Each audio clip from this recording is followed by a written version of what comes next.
capítulo 16, versículo 11, diciéndonos: zarpando pues de Troas, vinimos con rumbo directo a Samotracia, y al día siguiente a Neápolis, y de allí a Filipos, que es la primera ciudad de la provincia de Macedonia, y una colonia, y estuvimos en aquella ciudad algunos días, y un día de reposo salimos fuera de la puerta junto al río, donde solía hacerse la oración. Y sentándonos, hablamos a las mujeres que se habían reunido. Entonces una mujer llamada Lidia, vendedora de púrpura de la ciudad de Tiatira, que adoraba a Dios, estaba oyendo, y el Señor abrió el corazón de ella para que estuviese atenta a lo que Pablo decía. Y cuando fue bautizada y su familia, nos rogó diciendo: si habéis juzgado que yo sea fiel al Señor, entrad en mi casa y posad. Y nos obligó a quedarnos. Aconteció que mientras íbamos a la oración, nos salió al encuentro una muchacha que tenía un espíritu de adivinación, la cual daba gran ganancia a sus amos adivinando. Esta, siguiendo a Pablo y a nosotros, daba voces diciendo: estos hombres son siervos del Dios Altísimo, que nos anuncian el camino de salvación. Y esto lo hacía por muchos días. Mas desagradando a Pablo, éste se volvió y dijo al espíritu: te mando en el nombre de Jesucristo que salgas de ella. Y salió en aquella misma hora. Pero viendo sus amos que había salido la esperanza de su ganancia, prendieron a Pablo y a Silas y los trajeron al foro ante las autoridades. Y presentándolos a los magistrados, dijeron: estos hombres, siendo judíos, alborotan nuestra ciudad y enseñan costumbres que no nos es lícito recibir ni hacer, pues somos romanos. Y se agolpó el pueblo contra ellos, y los magistrados, rasgándole las ropas, ordenaron azotarles con vara. Después de haberles azotado mucho, los echaron en la cárcel, mandando al carcelero que los guardase con seguridad, el cual recibió este mandato, los metió en el calabozo de más adentro y les aseguró los pies con el cepo. Pero a medianoche, orando Pablo y Silas, cantaban himnos a Dios, y los presos oían. Entonces sobrevino de repente un gran terremoto, de tal manera que los cimientos de la cárcel se sacudían, y al instante se abrieron todas las puertas y las cadenas de todos se soltaron. Despertando el carcelero y viendo abiertas las puertas de la cárcel, sacó la espada y se iba a matar, pensando que los presos habían huido. Mas Pablo clamó a gran voz diciendo: no te hagas ningún mal, pues todos estamos aquí. Él entonces, pidiendo luz, se precipitó adentro y temblando se postró a los pies de Pablo y de Silas. Y sacándolos les dijo: señores, ¿qué debo hacer para ser salvo? Ellos dijeron: cree en el Señor Jesucristo y serás salvo, tú y tu casa. Y les hablaron la palabra del Señor a él y a todos los que estaban en su casa. Y él, tomándolos en aquella misma hora de la noche, les lavó las heridas y enseguida se bautizó él con todos los suyos. Y llevándolos a su casa, les puso la mesa y se regocijó con toda su casa de haber creído a Dios. Que el Señor bendiga este pasaje, que el Señor bendiga este momento de comunión y que nos dé luz para discernir lo que el Señor ha preparado esta mañana para cada uno de nosotros. Aquí nos encontramos, ¿no?, con una situación, ¿no?, muy particular, muy común de los apóstoles y que debería ser la de todo creyente. Pablo y Silas, este grupo evangelístico, ¿no?, porque aquí vemos que el relator de este suceso, sabemos que es Lucas quien escribe, ¿no? Sabemos que los hechos fueron escritos por Lucas, aquel que escribió el Evangelio de Lucas. se encontraba también Bernabé con ellos, ¿no? Un grupo de evangelistas juntos con Pablo salieron a evangelizar, ¿no? Y dice el versículo 1 que habían zarpado de Troas, que habían llegado directo a Samotracia, perdón, ¿no? A Samotracia, que es una isla en el mar Egeo, y que está ubicada, ¿no?, a mitad de camino entre Asia Menor y Grecia. Vemos también que pasaron allí la noche para evitar los peligros que suponían la navegación nocturna. Neápolis es otra ciudad portuaria, es una ciudad portuaria de Filipos. Y también dice el versículo 2, dice, y de allí a Filipos, que es la primera ciudad de la provincia de Macedonia, y una colonia, y estuvimos en aquella ciudad algunos días. Ellos llegaron a Filipos, que está ubicado a unos 16 kilómetros, tierra adentro desde Neápolis, y obtuvo su nombre de Felipe II de Macedonia, ¿no?, que fue el padre de Alejandro Magno. Bueno, estos son detalles, ¿no?, que le dan información al texto. Pero lo importante y lo que es fundamental a tener en cuenta, ¿no?, porque cuando la Escritura nos da lugares específicos, son dignos de prestar atención a esas cosas. Cuando nosotros leemos ciudades, ¿no?, geográficas, ubicaciones geográficas en las Escrituras, es digno prestar atención. Y en este caso, esta información podemos llegarla a decir, esta información logística que nos da las Escrituras, nos llevan a tener en cuenta que el Evangelio se estaba llevando desde Asia hacia Europa. Con esto Pablo y los hermanos estaban llevando el Evangelio desde Asia hacia Europa. Y esto es algo que todo creyente debemos tener en cuenta. La importancia de trasladar, ¿no?, de extender el ministerio del Evangelio. Si bien, como hablábamos, somos una iglesia local, una iglesia pequeña, el Señor nos ha dado un lugar específico en el que trabajar y también nos ha marcado un perímetro, externo para el cual hacer nuestro trabajo evangelístico. Puede ser nuestra familia, eso el Señor lo va a ir determinando y lo va a ir revelando a medida que con deseo nosotros sirvamos a Cristo, sirvamos al reino de los cielos predicando el Evangelio. Mientras más fuerte sea en nosotros el deseo de predicar a Jesucristo, este ministerio, ¿no?, el alcance de nuestro ministerio, solamente lo va a determinar el Señor, solamente lo va a limitar Cristo. Bueno, continuando, dice que estuvieron allí unos días, ¿no?, y un día de reposo, un sábado, esto es un sábado. Sabemos que los judíos no se congregaban los días de reposo, se congregaban los sábados, pero evidentemente, ¿no?, esta ciudad Filipo, podemos ver nosotros de que carecía por lo que dice a lo siguiente, dice, y un día de reposo salieron fuera de la ciudad, salieron de la ciudad de Filipo, dice, junto al río, donde solía hacerse la oración.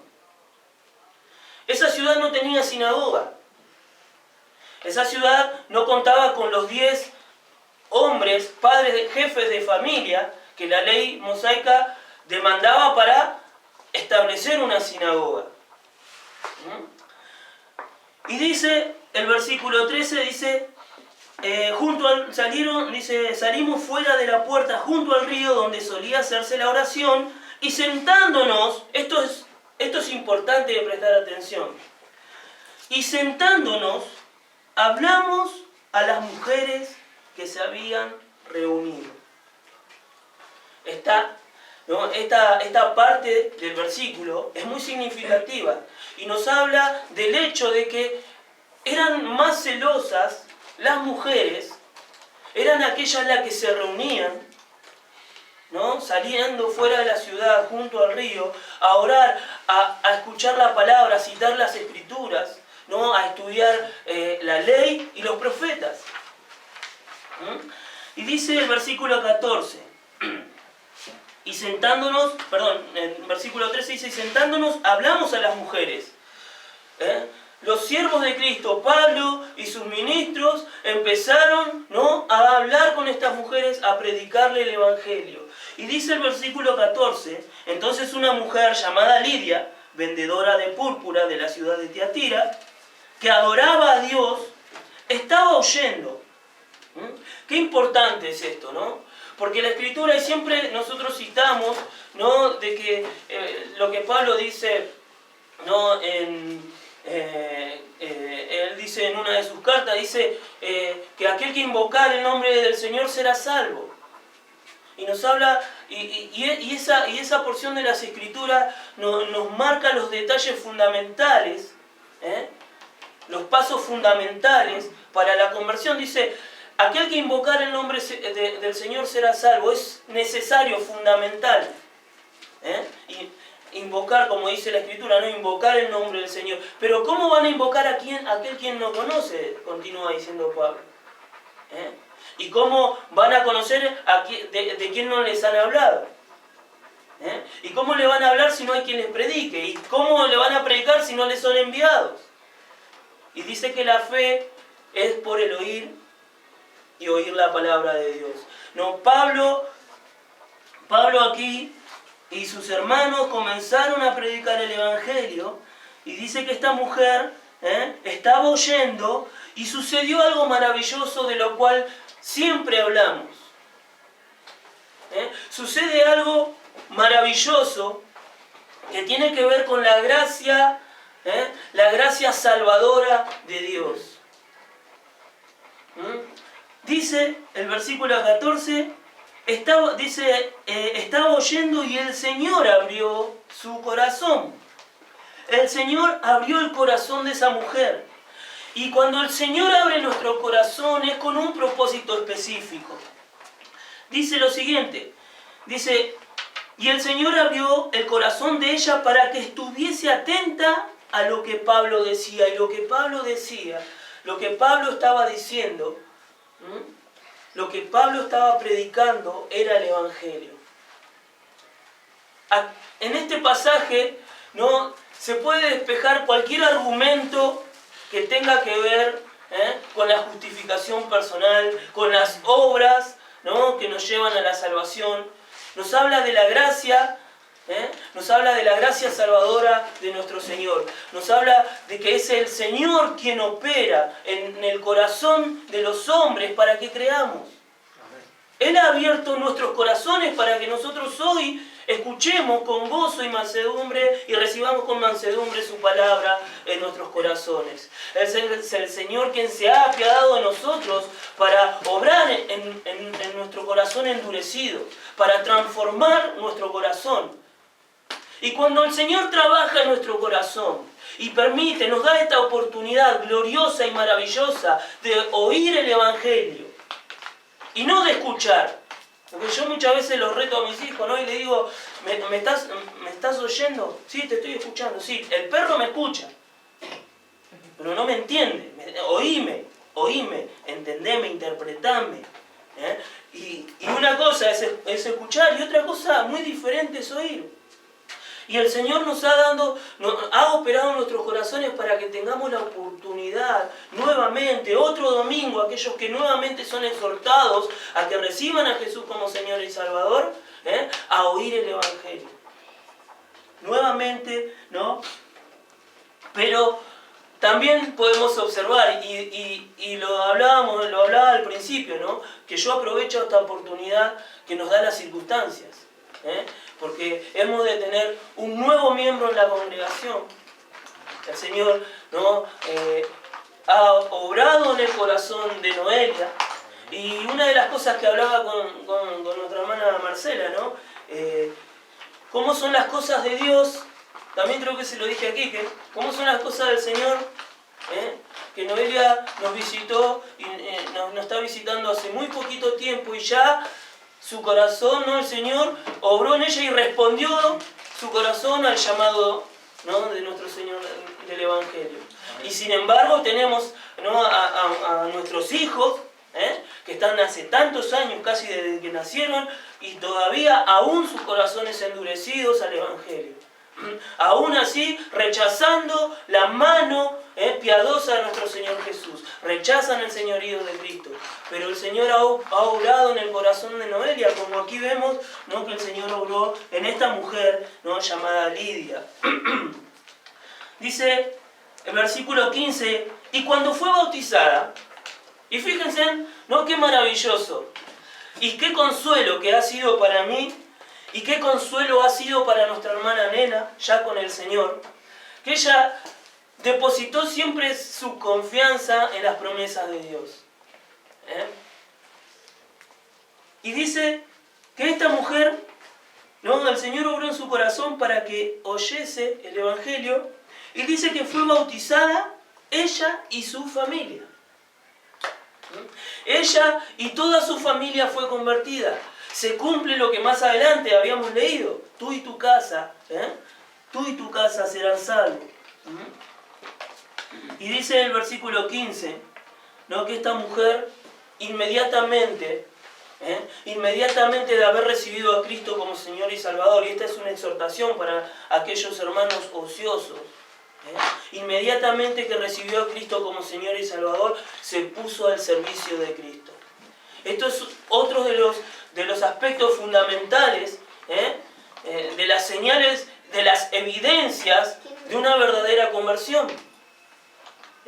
Ponernos al servicio del Señor inmediatamente de nuestra conversión. Entonces, ¿no?, Noelia, con esta palabra también te exhortamos, en el buen sentido de la palabra, te animamos, que lo más inmediato a hacer en esta nueva vida que Jesús te ha dado a ti es ponerte al servicio de Cristo. Y esta mujer lo hizo. Esta mujer fue bautizada, creyó, fue bautizada, ella y su familia, y se puso al servicio. Le rogó a Pablo y a sus hermanos a que entren a su casa y reposen en ella. Los obligó a quedarlo. Acá vemos una actitud realmente de servicio. Cuando un hermano realmente, cuando un creyente realmente tiene el deseo de servir, lo hace, ¿no?, a pesar de la negación de otros. Hermano, no, dejá, está bien, no, yo lo voy a hacer igual. Lo hacemos igual.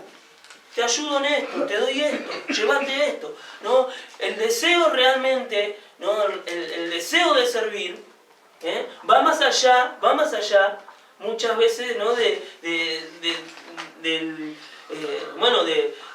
la aceptación de otros.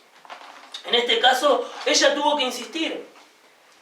Pablo no se vio con la necesidad de inmediatamente buscar dónde reposar, porque esta mujer insistió. Vemos también, ¿no?, aquí un aspecto de aquellos que somos los predicadores, que somos los evangelistas. Pablo no tomó provecho de esta mujer. Podría haberlo hecho inmediatamente. Podría haberse aprovechado, pero él no se negó. Vemos acá como que él no quiso abusar de la buena voluntad de su hermana. Pero accedió ante la insistencia de ella. Esto es algo que también los ministros debemos aprender, ¿no? Cuando nos sentimos, porque corremos el riesgo, ¿no?, de caer, ¿no?, en la autosuficiencia, creernos que somos autosuficientes, que no necesitamos la ayuda de otro hermano. A veces, ¿no?, la ayuda, ¿no?, se nos acerca, la ayuda que un ministro del Señor realmente necesita el apoyo de sus hermanos, como vamos a ver más adelante. Es fundamental el apoyo y la compañía de sus hermanos, para el ministerio evangelístico, para el ministerio de la predicación de la palabra. Es fundamental el apoyo, tanto sea orar por los hermanos que nos preceden, que nos sirven, orar por ellos, hacerlos partícipes de toda buena obra, como nos exhorta la palabra de Dios. Todas esas cosas son fundamentales para el ministerio de cada uno de nosotros. Pero los predicadores, los pastores, los líderes en las congregaciones corren el riesgo de caer, ¿no? En ese estado egocéntrico de creerse de que no necesitan ayuda de nadie. Lo hemos visto nosotros, hemos ofrecido nuestra ayuda a otras congregaciones y hemos tratado de ser insistentes de distintas maneras para no ser tampoco pesados. Pero nos hemos encontrado con el rechazo, ¿no? Y no con un rechazo santo, sino un rechazo soberbio, un rechazo, ¿no?, que tiene que ver con el orgullo personal. Bueno, Pablo aquí nos muestra de que él cedió ante la insistencia, ¿no?, que fue realmente favorable para el ministerio, porque realmente fue favorable para el ministerio en esa ciudad. Esta mujer era una mujer adinerada, empresaria. Ella trabajaba, ¿no?, como nos dice la escritura, que era vendedora de púrpura. Ella seguramente tenía una casa o su residencia podría haber sido, podría haber llegado a ser una congregación, ¿no? Podría haber, como en este caso, ¿no?, nuestro hermano Quique es el que ha provisto, ¿no? Nos ha provisto un lugar físico, un espacio físico en el cual la iglesia pueda congregarse. Bueno, la propuesta de esta hermana realmente fue provechosa, ¿no?, para el ministerio del Evangelio en Filipos. Dice que ella los obligó a quedarse, ¿no? Versículo 16, aquí entramos en otra circunstancia. Dice, versículo 16, aconteció que mientras íbamos a la oración, en otra ocasión, se dirigían nuevamente al lugar donde la comunidad tenía la costumbre, a falta de una sinagoga, a escuchar las escrituras. Dice, aconteció que mientras íbamos a la oración nos salió al encuentro una muchacha que tenía espíritu de adivinación, la cual daba gran ganancia a sus amos adivinando.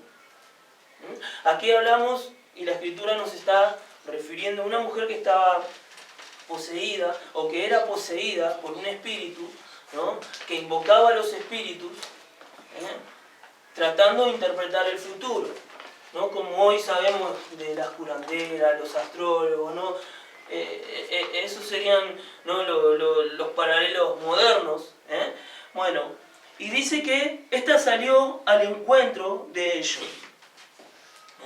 Y esta dice que seguía a Pablo, versículo 17, esta seguía a Pablo y a sus hermanos, los perseguía, andaba atrás de ellos y daba voces.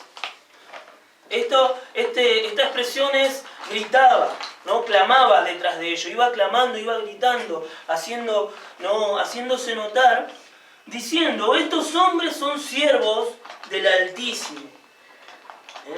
Dice, estos hombres son siervos del Altísimo, y ella usa un término, ¿no?, el Elión, el absoluto y soberano Dios. Y este nombre que da ella se trata de un término del Antiguo Testamento, para hacer referencia a Dios, al Dios de Israel. Esta mujer salió diciendo no solamente que ellos eran enviados, siervos del Altísimo, sino que también estos traían de parte de Dios una noticia. Dice que ella clamaba diciendo, estos hombres son siervos del Altísimo, quienes os anuncian el camino de salvación. Y este pasaje, ¿no?, esta parte de la escritura es algo que me llamó la atención y lo compartía en la radio. Algunos lo habrán oído, ¿no? Cómo esta mujer, ¿no?, cómo este espíritu comenzó, porque es extraño. Sabemos que esta mujer no hablaba de sí misma, sino que estaba siendo, ¿no?, utilizada por un espíritu, y comenzaba, ¿no?, a gritar detrás de los apóstoles, ¿no?, a descubrirlos de una manera de la cual no están en los planes del Señor. Fíjense que dice que ella hacía esto y si lo hacía por muchos días. Ella lo hacía por muchos días. Durante mucho tiempo esta mujer no andaba detrás de ellos gritando y clamando, dando voces, diciendo que estos son siervos del Altísimo, quienes les traen el camino de salvación, quienes les anuncian el camino de salvación. Dice el versículo 18 que esto desagradó a Pablo. Esto desagradó a Pablo. Es una maldad sutil. Esto es importante de discernir. Esto es importante de discernir, porque nosotros los que predicamos el Evangelio, los ministros del Señor, no debemos de ninguna manera, como lamentablemente hoy el mundo cristiano, ¿no? Gran parte de la cristiandad ha caído, ha caído, ¿no? a utilizar métodos alternativos. Pablo, Silas y sus hermanos iban a predicar el Evangelio en medio de las multitudes. Ellos iban a anunciar a Cristo. Hoy en día el mundo cristiano hace uso de muchas ¿no? propagandas alternativas. Esta propaganda dice que desagradó a Pablo. Desagradó a Pablo. Hay muchos predicadores hoy en día, pseudo predicadores o maestros o profetas o como se quieran hacer llamar ellos mismos, que hacen uso de estos espíritus. Sutilmente hacen uso de estos espíritus. Son inspirados y son promovidos por espíritus diabólicos. Espíritus que tuercen el camino de salvación. No lo anuncian, lo tuercen. Cuando se predica el Evangelio de la prosperidad, cuando se habla, vení a Cristo, que Él va a sanar tu vida, va a sanar tu matrimonio, va a resolver los problemas financieros que tengas. Se está distorsionando el Evangelio. Y vemos un gran poder en ello. Vemos que estos llenan sus congregaciones. Esta semana le mostraba, por supuesto, ¿no? Esta semana le mostraba a Marcela esta iglesia que se está construyendo, que se está edificando en Bustamante y Santa Ana. Terrible cacho del galpón de iglesias, una mega, no sé, super, hiper, no sé cómo llamarla, es inmenso. Es la más grande que vemos pedir. Es inmenso el lugar. Realmente es inmenso. Yo creo que es un hangar. Casi un hangar. Metes un avión tranquilo. Y vemos, y uno se pregunta, ¿no? Porque dice, y caemos en esta realidad. A nosotros nos cuesta mantener este reducido grupo, pero lo mantenemos con el poder del Evangelio, predicando el Evangelio. Esto llena grandes lugares predicando un falso Evangelio. Y hacen de sus ministerios un éxito total. Se enriquecen a sí mismos. Vemos en Pablo un ejemplo de siervo. Habíamos visto que él se dirigió a donde los días determinados en los que la sociedad, ¿no? o la comunidad se reunía en un lugar determinado para orar. Habíamos leído, ¿no? en el versículo 13, y un día de reposo salimos fuera de la puerta, junto al río donde solía hacerse la oración. Dice en el versículo 16, dice: aconteció que mientras íbamos a la oración, otra vez ellos se dirigían a esos lugares. Ellos se dirigían, llevaban el Evangelio, predicaban el Evangelio en medio de las multitudes, y en aquellas multitudes, ¿no? que también tenían el anhelo de conocer al Señor. Tenían el anhelo de adorar a Dios, se juntaban a adorar, a orar, a leer las Escrituras. Ellos se dirigían donde estaban las multitudes y predicaban el Evangelio. Cuando esta hermana, cuando esta mujer, Lidia, se convirtió, no quiso aprovecharse, Pablo no quiso aprovecharse no quiso tomar provecho personal, sino que él se negó ante la petición de esta hermana, pero a su vez fue lo suficientemente humilde para recibir la ayuda y el apoyo que el ministerio necesitaba. Si bien es el Señor quien nos sostiene en nuestros ministerios, el Señor nos provee, ¿no?, con nuestros propios hermanos.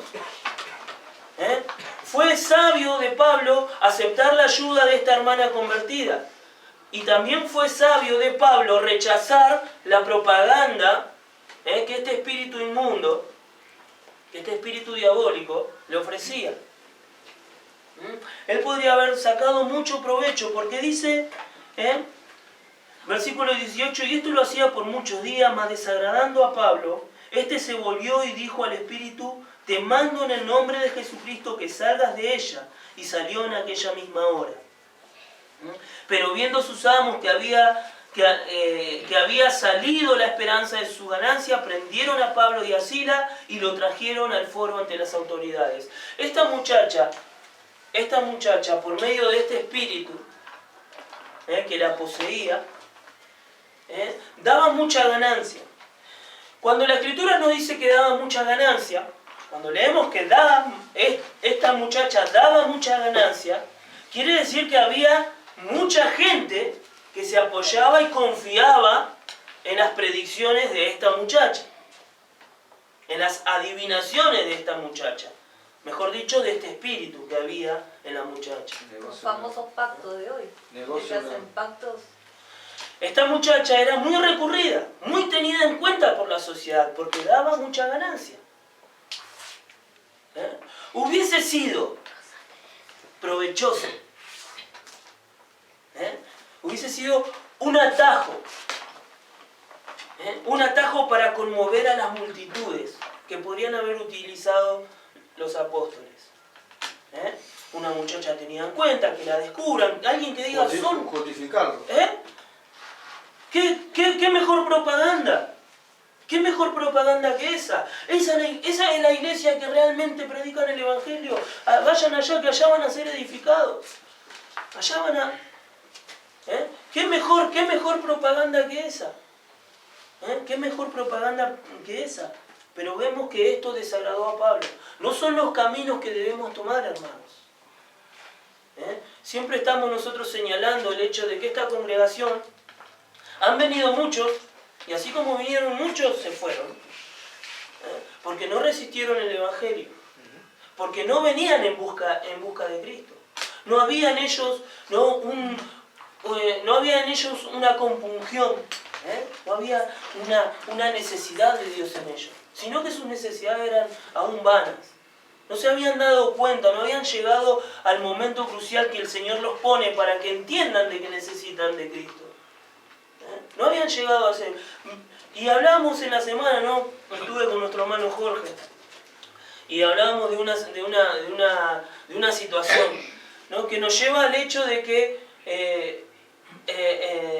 las iglesias, o la iglesia, ¿no?, está mal acostumbrando a las personas en cuanto a que vení acá que vas a ser beneficiado. Entonces la gente se acerca con un interés, ¿no?, ajeno a lo espiritual, sino con un interés, ¿no?, económico, psicológico, porque por ahí la iglesia no tiene consejería y da contención a los niños. Bueno, hay ministerios que son, pero no es el propósito de la iglesia. No es el propósito, no es el ministerio de la iglesia, ¿no?, solventar las necesidades físicas y sociales de las personas. Nosotros como iglesia debemos, ¿no?, fomentar lo espiritual, edificar en lo espiritual, para que todo lo demás pueda ser, ¿no?, restaurado por el Señor. Porque cuando estamos espiritualmente mal, todo lo demás está mal. Vemos que Pablo rechazó, ¿no?, la propaganda de este espíritu, y dice el versículo 18, este se volvió y dijo al espíritu, se dirigió al espíritu: te mando en nombre de Jesucristo. con la autoridad, en la autoridad de Jesucristo. Es en la que se manejaba Pablo y es en la que nosotros como creyentes, como siervos del Señor, nos debemos manejar. Dice, te mando en el nombre de Jesucristo que salga de ella. Y salió en aquella misma hora. Esta mujer fue liberada de ese espíritu de adivinación. Fue liberada de la confusión que había en su mente, que provoca en su mente los espíritus diabólicos. Lo único que hacen es confundir la mente y el corazón de las personas. Por eso dice la Escritura, ¿no?, de que Satanás nos impide ver la luz. Él obstruye, él nubla, nosotros somos arrastrados por las corrientes, no nos dejan, Satanás y sus demonios no nos dejan quietos para poder nosotros contemplar a Cristo. Aunque el Evangelio se predique con poder, ¿no? Porque es lo que sucede en muchos lugares, ¿no? Se predica el Evangelio con poder y en el poder del Espíritu, con la autoridad de Jesús, pero no a todos les resplandece la luz. ¿Cuál es la razón?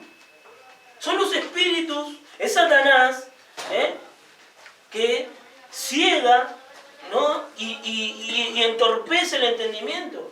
Cuando nosotros estamos muertos en nuestros delitos y pecados, ¿cómo podemos reaccionar? ¿Cómo podemos reaccionar? El Espíritu Santo intercede. Por supuesto, con poder y autoridad. Y cuando el Espíritu Santo intercede, no hay demonio, ni hay tumba que pueda impedir de que un muerto resucite. Un muerto espiritualmente resucite. Y Pablo obró con autoridad en esa muchacha, y esta muchacha fue liberada. Dice, y salió de ella, en aquella misma hora. Pero volviendo sus amos que habían salido, versículo 19, que había salido la esperanza de su ganancia. Fíjense en dónde tenían las esperanzas los amos de esta muchacha. Ellos entendían, había una luz de entendimiento en ellos, de que había algo en ella, ajeno a ella, que evidentemente y que seguramente estaban totalmente convencidos de que no era de Dios. Ellos vieron que salió de ella. Porque dice, ¿no? Pero viendo sus amos que había salido la esperanza de su ganancia, prendieron a Pablo y a Silas y lo trajeron ante el foro. Dice, lo trajeron al foro ante las autoridades. Esta es otra de las circunstancias en las cuales los creyentes debemos padecer. Es el Evangelio mismo, es nuestro deber evangelístico que nos lleva a esas situaciones de confrontación, de persecución y de censura. Eso es lo que a nuestro ministerio, a nuestra predicación, le da evidencia y credencial de verdadero. Cuando nuestra predicación es censurada, cuando nuestra predicación es no prohibida, o es confrontada, es cuando nuestra predicación surte el efecto que debe surtir. Pablo predicó el Evangelio, Pablo liberaba, ¿no?, con la predicación del Evangelio las almas de la esclavitud del pecado, y estas personas fueron un estorbo a su ministerio, y siempre el predicador va a encontrarse con oposición. Siempre un predicador se va a encontrar con la oposición. Todo creyente que predique o que hable de Cristo se va a encontrar con una oposición en su camino, inevitablemente. Para algunos la oposición va a ser más leve, para otros va a ser mucho más fuerte. Y hemos nosotros como congregación padecido, hemos padecido esa confrontación, hemos padecido esos obstáculos. Y fíjense en lo que continúa diciendo. Dice, y presentándolos a los magistrados, dijeron, estos hombres, siendo judíos, alborotan nuestra ciudad. Esta es una querella, es una causa que yo creo que a nosotros nos han puesto en algún momento. Estos judíos, dice, presentándolo a los magistrados, dijeron estos hombres, siendo judíos. ¿no? Este pasaje ya nos habla de ese espíritu antisemita que ya había, y dice, estos hombres siendo judíos, dice, alborotan nuestra ciudad. Hemos sido nosotros causantes y debemos declararnos culpables en cuanto a esto. Hemos sido nosotros causantes de alboroto en aquel lugar del cual el Señor nos ha sacado.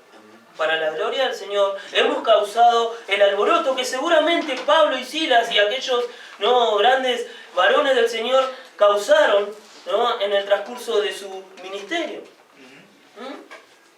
¿Acaso no alborotamos nosotros con el Evangelio? Como los dos testigos en Apocalipsis. Ellos sí. ¿Qué otro ejemplo más fuerte que él? Nosotros incomodamos, el Evangelio incomoda, la predicación del Evangelio produce, como dice aquí, alboroto en el alma de los impíos, en el corazón de aquellos. Y dice que los acusa de alborotadores. Los acusaron de alborotadores. La alborotadora era el demonio. La alborotadora. Y es una causa, vemos, si bien el Evangelio causa alboroto, en la familia también. Por supuesto. Vos hagas siempre la problemática. Por supuesto, siempre el creyente es como el salmón, no va contra la corriente. No hace la más fácil, es la más difícil la vida del creyente. Para el mundo. Por eso muchos miran el Evangelio o la propuesta del Evangelio y es más fácil ser arrastrado por la corriente que ir en contra de la corriente. Es mucho más, menos forzoso y sacrificado que ser llevado por la corriente que ir en contra de la corriente, nadar río arriba. Bueno, el creyente en el mundo causa esta controversia. Fíjense que dice que ellos fueron acusados de alborotadores, dice, alborotan nuestra ciudad, versículo 21, y enseñan costumbres que no nos es lícito recibir ni hacer, pues somos romanos. Otra de las causas que le pusieron a nuestros hermanos fue de que ellos enseñaban costumbres que no les era lícito recibir ni hacer. Y Pablo lo enseña en Romanos. Dice que nuestra naturaleza pecaminosa, tiene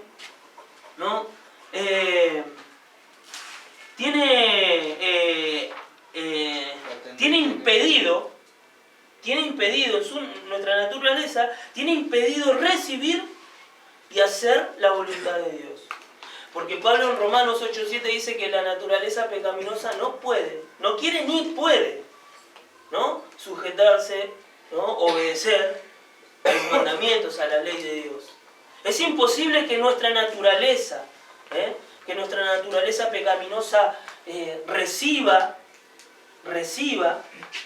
y haga la voluntad de Dios.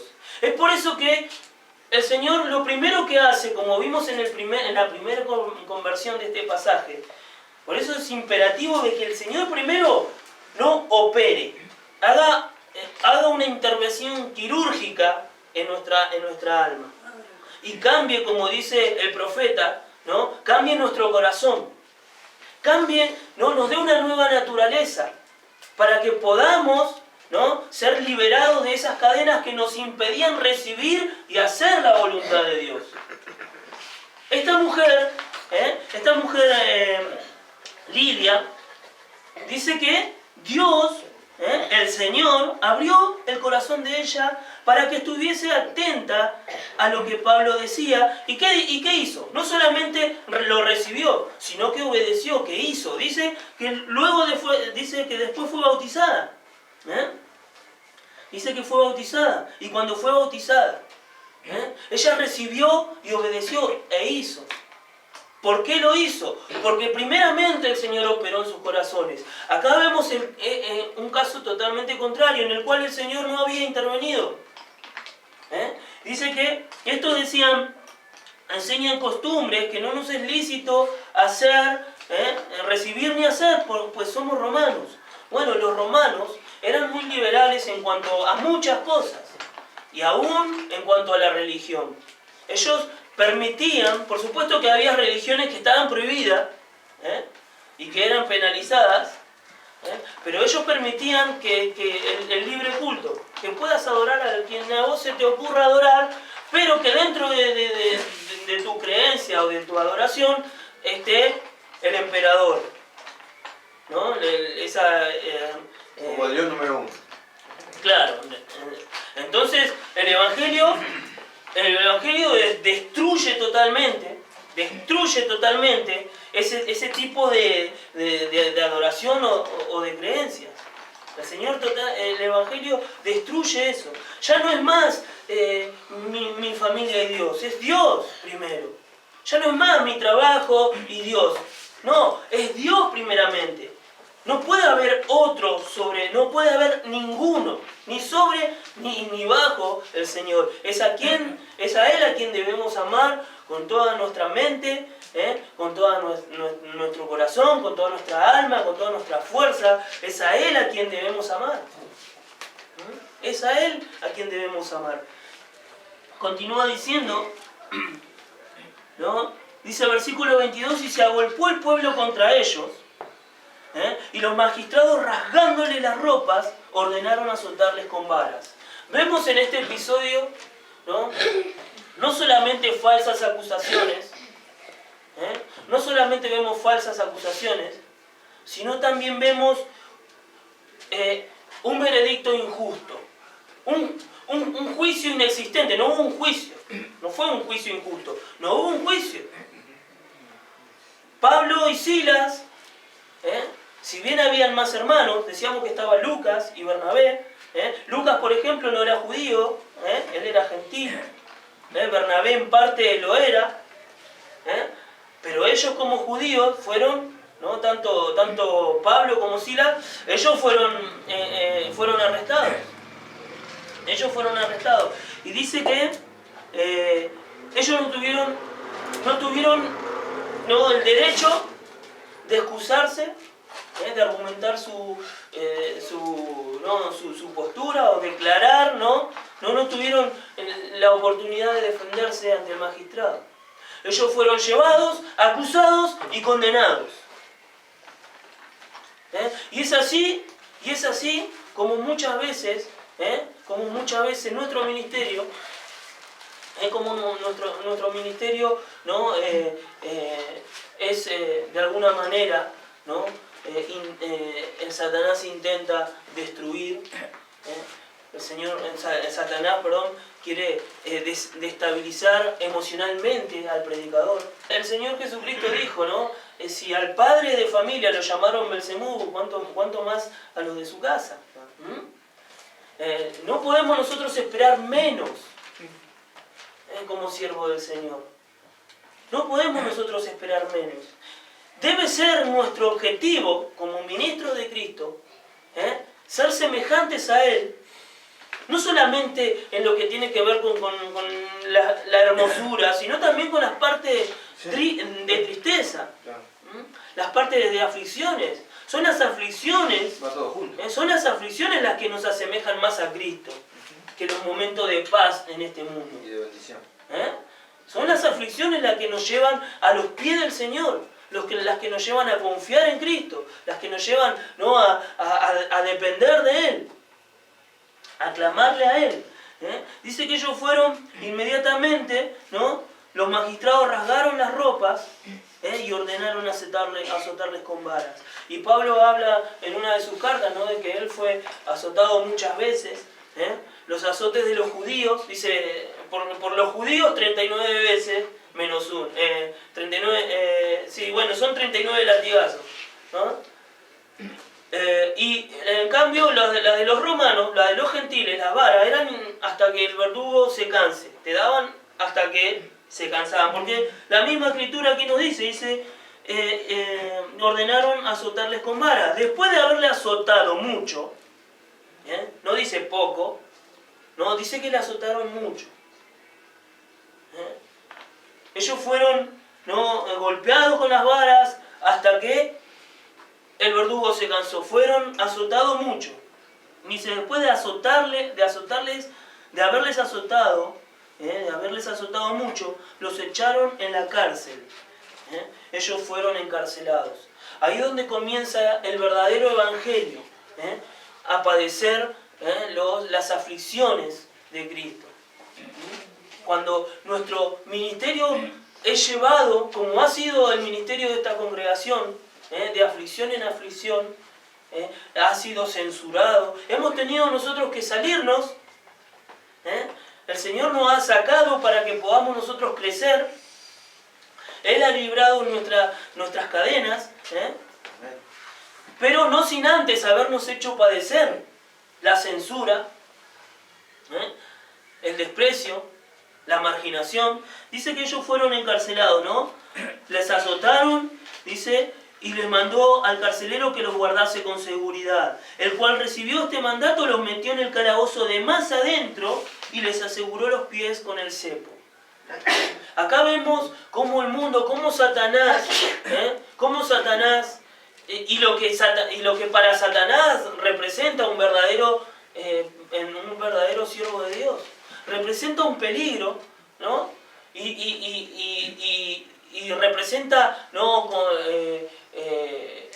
un riesgo, ¿no?, realmente grande para su reinado en este mundo. Por ejemplo, en la justicia terrenal, un delincuente representa un peligro para la sociedad establecida, ¿no? Un asesino serial, ¿no? Y hay distintos grados de condenas según el crimen que se comete. 2 por 1. Y todo tiene que ver, ¿no?, un poco con el grado de peligrosidad que representa para la sociedad.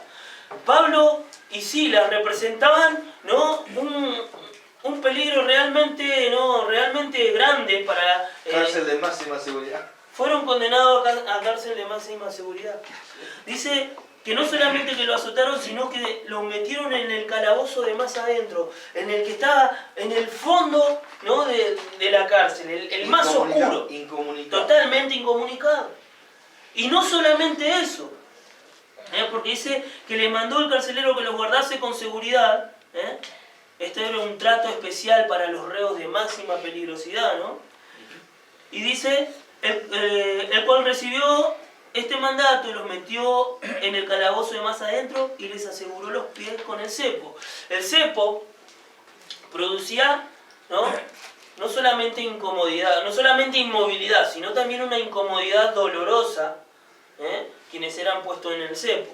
El cepo era, ¿no?, unas maderas con cadenas, con cerrojos, que separaban las piernas a un punto realmente incómodo y hasta doloroso.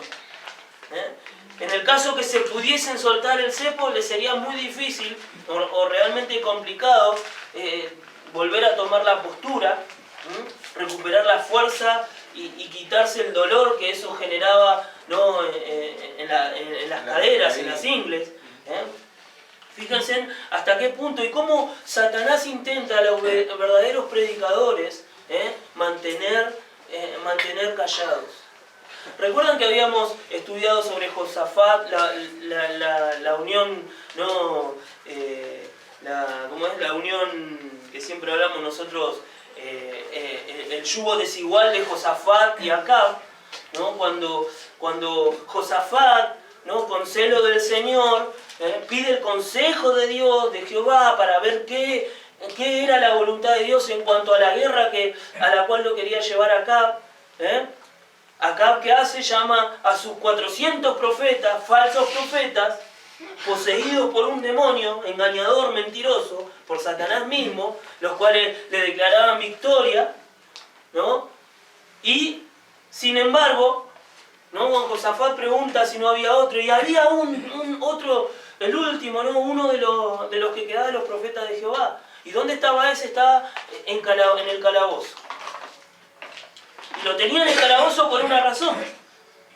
Acá el rey impío lo tenían en un calabozo por una razón, porque ese siempre le profetizaba cosas malas. Y el verdadero creyente no siempre complace, el verdadero predicador no siempre complace con su predicación a los oyentes. No nos predicamos nosotros. No podríamos hacer eso, no sería correcto hacer eso. Cuando lo traen al profeta y le predica, ¿no? y le profetiza de que iba a morir, lo manda de vuelta a la cárcel a pan y agua. Lo manda de vuelta a la carne a pan y agua. Vemos acá nosotros cómo Satanás quiere censurar a los predicadores, a los ministros del Señor. Intenta hacerlo de una u otra manera. Estos fueron llevados, Pablo y Silas, fueron llevados a lo más hondo de las cárceles, puestos con cadenas y cepos en sus pies. Y algo maravilloso comenzó a suceder, versículo 25.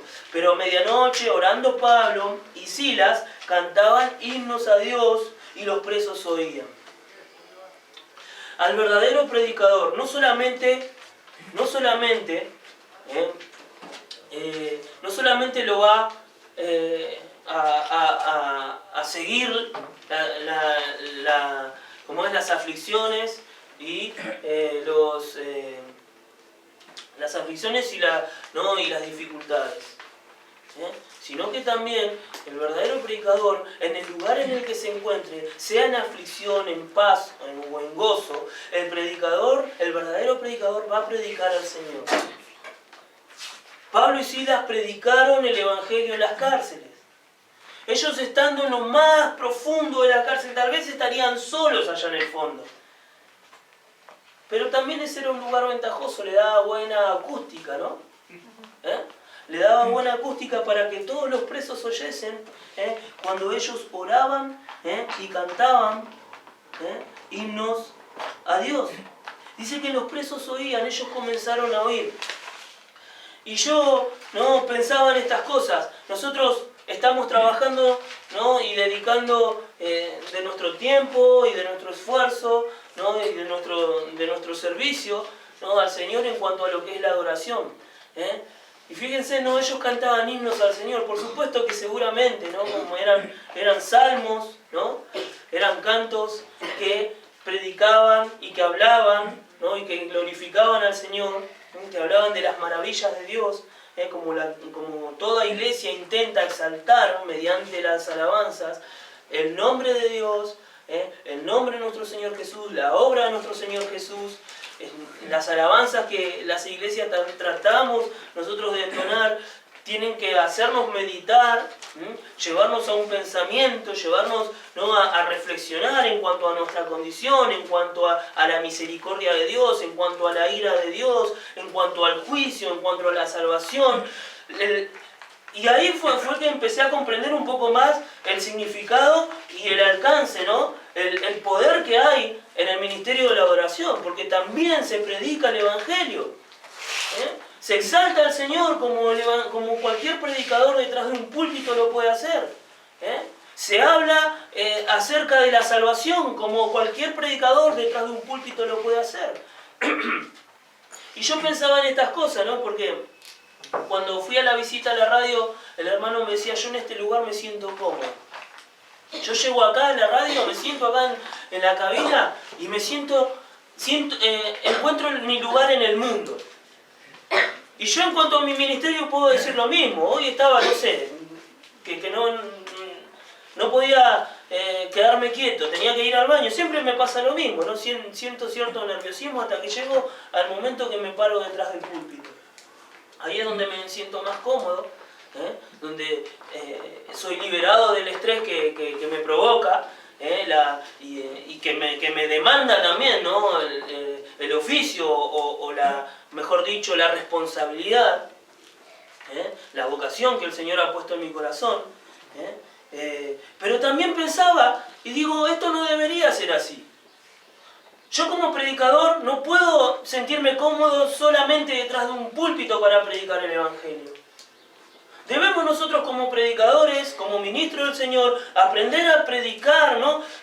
Aprender a predicar, no, hacerlo, independientemente del lugar en el que nos encontremos. Tal vez nos cueste hacerlo en una plaza, pero debemos hacerlo. Tal vez sea diferente hacerlo en la televisión, pero debemos hacerlo. En la radio a mí también me pareció bastante incómodo, estaba totalmente desorientado, pero debemos hacerlo. Debemos predicar el Evangelio independientemente de la circunstancia o el lugar en el cual nos encontremos. Y cuando un creyente, cuando un predicador hace eso, cuando un predicador exalta a Dios, glorifica a Dios, predica el Evangelio, independientemente de la circunstancia por la cual esté pasando, el Señor recompensa esa obra. Y este versículo 25, nos dice que los presos oían. Y el versículo 26 dice que entonces sobrevino de repente un gran terremoto, de tal manera que los cimientos de la cárcel se sacudían, y al instante se abrieron todas las puertas y las cadenas de todos se soltaron. Y esto, como le decía al hermano, esto no es lo más maravilloso del pasaje. Porque por ahí había la intención, ¿no?, de llevar esta porción de la Escritura a lo maravilloso de exaltar y de predicar y de alabar al Señor, ¿no? Que es bueno, como decíamos, es beneficioso, da su fruto, por supuesto, perfecto. Pero lo más importante de todo esto, a pesar de que hubo una manifestación sobrenatural, milagrosa, lo más milagroso y lo más sobrenatural fue el hecho de que los presos oían y que cuando se despertó, versículo 27, se despertó el carcelero y vio abiertas todas las puertas de las cárceles, ninguno había huido. Ni los presos condenados injustamente como Pablo y Silas, ni los presos que merecían la pena de muerte. Ninguno se salió de su calabozo, de su celda. Todos fueron soltados, milagrosamente. Milagrosamente todos fueron, sus cadenas, dice, todas las puertas fueron abiertas y las cadenas se soltaron. Y al ver esto, el carcelero sacó la espada y se iba a matar pensando que los presos habían huido. A este carcelero le deparaba, ¿no?, un juicio de muerte. Un juicio de muerte. A un soldado romano que se le escape un convicto, un preso, ¿no?, lo debía pagar con su vida, era la ley. Y este se iba a matar, evitándose así la humillación y evitándose también una muerte dolorosa y vergonzosa, ¿no?, que como soldado iba a padecer. Pero dice el versículo 28, más Pablo clamó a gran voz diciendo, no te hagas ningún mal, pues todos estamos aquí. Esto es lo más maravilloso y este es el milagro más grande que podemos encontrar en este versículo, ¿no? Porque dice que ninguno de ellos se habían ido. Cuando la predicación del Evangelio es dada con poder y en el poder del Espíritu Santo, la convicción de pecado que produce en los oyentes es tal que aceptamos nuestra condición. Debemos nosotros a través y por medio del Evangelio, el mundo debe aceptar su condición, reconocer su condición, reconocerse culpables. Es lo que provoca el Evangelio en el corazón de los oyentes. Debe provocar eso, debe compungir nuestros corazones, convencernos de pecado. Es lo que la obra del Espíritu Santo. El Señor Jesucristo dijo que cuando venga el Espíritu Santo, no solamente nos va a guiar a toda verdad, sino nos va a convencer de juicio, de pecado y de juicio. Y estos presos, ninguno se fue, ninguno salió corriendo, ninguno se escapó, teniendo la oportunidad de hacerlo, ninguno lo hizo. Todos habían entendido el Evangelio a través y por medio de la predicación, a través del ministerio de alabanza, ¿no? Porque ellos estaban alabando a Dios, que es una manera de predicar el Evangelio, es una manera de predicar la palabra de Dios. Ellos habían recibido, ¿no?, convicción de pecado. Ellos habían aceptado y reconocido su condición. Y dice que, el versículo 29, Él entonces, pidiendo luz, se precipitó adentro y temblando, ¿qué hizo? Se postró a los pies de Pablo y de Silas. ¿Y saben por qué lo hizo? ¿Saben por qué este carcelero lo hizo?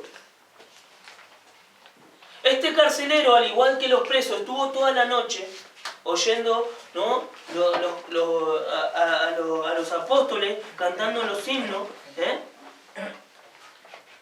Dice que a medianoche orando Pablo y Silas, ellos estaban orando y entonando himnos, alabando al Señor. Y no solamente los presos lo oyeron, sino también el carcelero.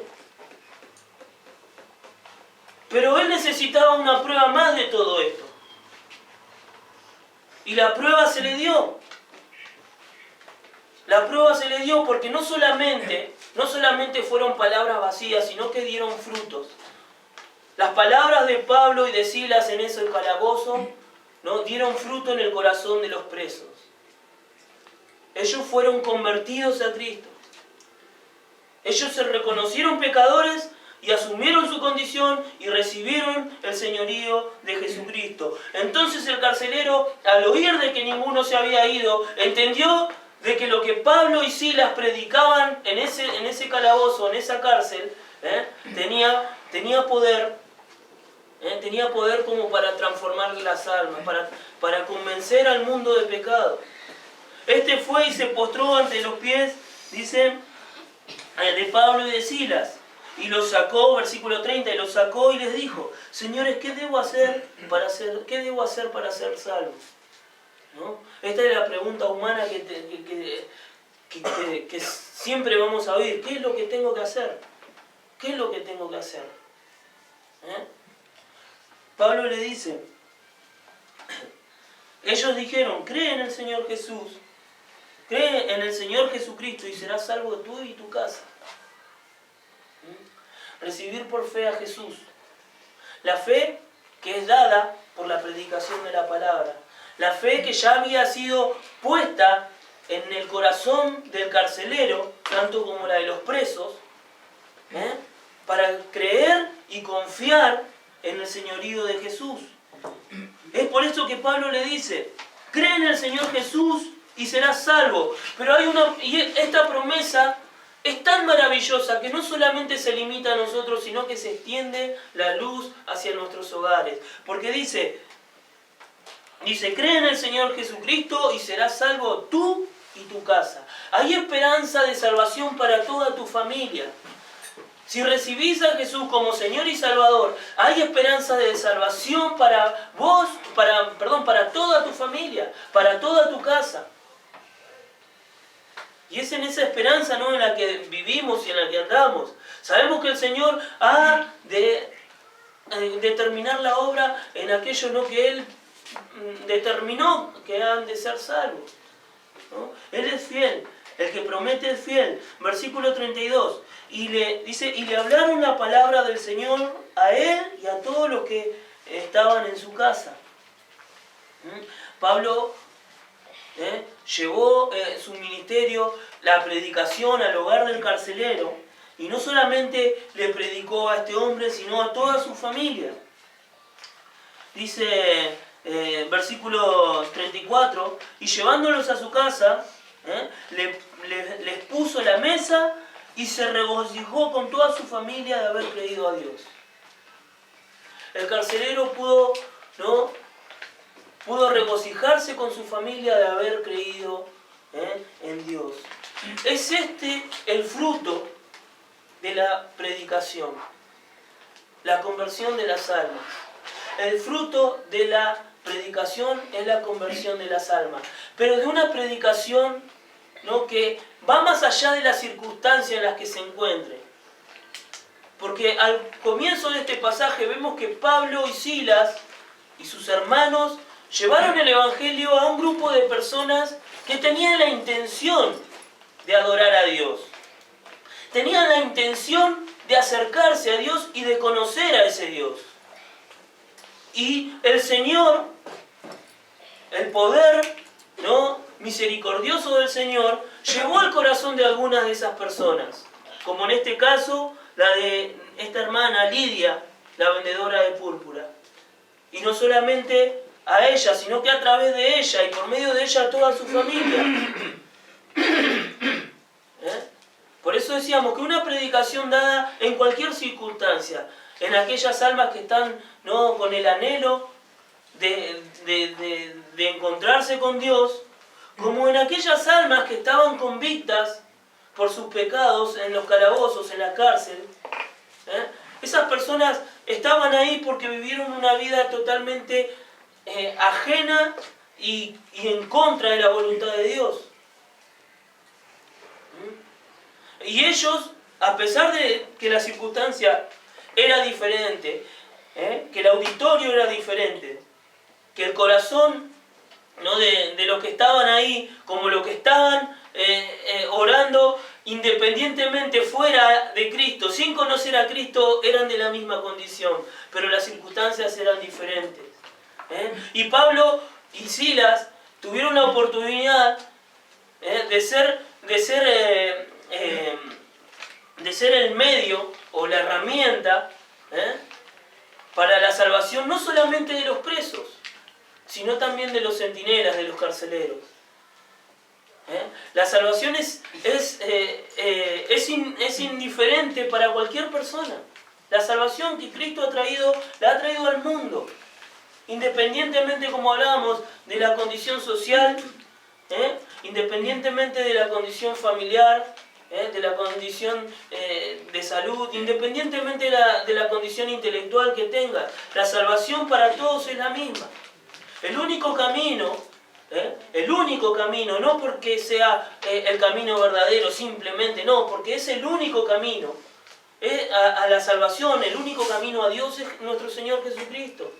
Por eso debemos aprender a predicar a Cristo y hacerlo, como habíamos visto, en cualquier plataforma en la cual el Señor nos quiera poner. Y los frutos de nuestra predicación y de nuestro ministerio van a ser evidentes en la conversión de las almas. Que el Señor bendiga su palabra y que en esta mañana podamos reflexionar en todo esto. Hermanos, una pequeña oración hacemos. Padre Santo, Señor, te damos gracias porque en esta mañana hemos tenido la oportunidad de oír tu palabra, Señor, de oír el Evangelio de la cruz de nuestro Señor Jesucristo, Señor. Por eso te alabamos, Señor, y te glorificamos porque tú has provisto, Señor, un día más para el socorro de las almas de los perdidos, Señor. Y nos has dado el privilegio, el grato honor, Señor, de servirte detrás de este púlpito, Padre. De servirte como hijos tuyos, Padre. Por eso te alabamos y te glorificamos. Ahora te pedimos, Señor, de que tu palabra sea verdad en nuestros corazones y que den fruto en nuestras vidas, Señor. Que tú impidas de que Satanás, Señor, arrebate lo que ya has puesto en nuestro corazón, Padre. Te pedimos, Padre, de que tú nos des discernimiento y nos des luz en todos nuestros caminos, Señor. Y por eso te clamamos a ti, Señor, porque confiamos en tu poder, confiamos, Señor, en tu pastorado. Gracias te damos por todo y todo te lo pedimos, Señor, y te lo agradecemos en el glorioso nombre de nuestro Salvador Jesucristo. Amén.